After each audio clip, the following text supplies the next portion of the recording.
ஆனா பொதுவா பாத்தீங்கன்னா செம்பிலி ஆட்டுல 2-3 வகை இருக்குண்ணா. ஒரு சிலர் பாத்தீங்கன்னா தாயாடு வச்சிருப்பாங்கண்ணா.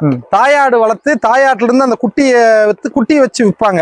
அது இல்லாம இன்னொரு வகை பாத்தீங்கன்னா கெடா குட்டியா வாங்கினா குட்டி கொஞ்சம் வளர்த்து குரோத் ஆகி விற்பாங்க. இது மாதிரி கைத்தீனி கொடுத்து வளர்ப்பாங்கண்ணா. இதுலயே 2 வகை இருக்கு.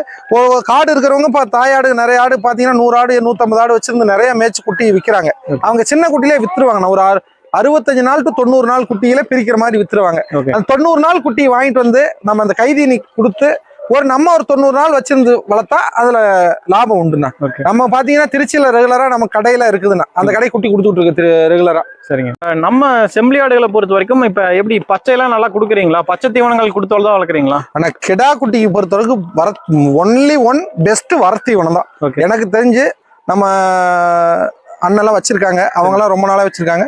கெடா குட்டி வளர்ப்பு குட்டிக்கு வந்து ஒன்லி ஒன் வந்து வரத்தீவனம் தானே. சரிங்க. வரத்தீவனத்துலதான் அந்த தீவனங்கிறது பெருசா தேவைப்படாது. பசு தீவனமே நாங்க போறது கிடையாதுண்ணா.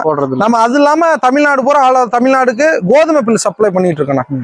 இந்த குட்டிக்கு பாத்தீங்கன்னா நாங்க வைக்கிற தீனி பாத்தீங்கன்னா தானிய வகை வந்து கலந்து காலையில வந்து ஒரு குட்டிக்கு வந்து ஒரு 300 கிராம் இது மாதிரி 2 நேரம் வச்சுக்கிட்டு இருக்கோம்ண்ணா. ஒரு நாளைக்கு ஒரு 600 to 700 கிராம் அந்த குட்டி வெயிட் பொறுத்து வச்சுக்கிட்டு இருக்கோம். 2 நேரம் வச்சிருவோம்.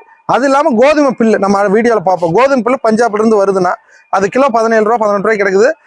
தமிழ்நாடு ஒரு 30 குட்டி இருக்குன்னா 30 குட்டி சேர்ந்து 2 கிலோ தான் சாப்பிடு கோதுமை பில்லு. அது நல்லா சீப் அண்ட் பெஸ்ட்னா. கோதுமை பில்லு சத்து நல்லா இருக்குன்னா அது மட்டும் ஒரு நேரம் வைக்கிறேன் கோதுமை பில்லு. இப்ப பண்ணையாளர்கள் எனக்கு ஒரு 10 ஆடுகள் வேணும் அப்படின்னாலும் எடுத்துக்கலாம். 100 ஆடு வேணாலும் தாயாடு இருக்கு, குட்டி இருக்கு, எல்லாமே எது வேணுமோ வாங்கிக்கலாம். நம்ம கிட்ட வளர்ப்பு குட்டியும் கிடைக்கும், தாயாடுகளும் கிடைக்கும், கறி குட்டியும் கிடைக்கணும். வேணுங்கிறவங்க இப்ப பக்ரீத் வருதுன்னா பக்ரீத்துக்கு வேணுங்கிறவங்க கெடாய்க்கு முன்பதிவு பண்ணிக்கலாம்னா. உங்களுக்கு வேணும் அப்படிங்கிறவங்களுக்கு நீங்க புக் பண்ணிட்டீங்கன்னா உங்களுக்கு கெடாய் எத்தனை வேணுமோ எடுத்து கொடுத்துடலாம்னா.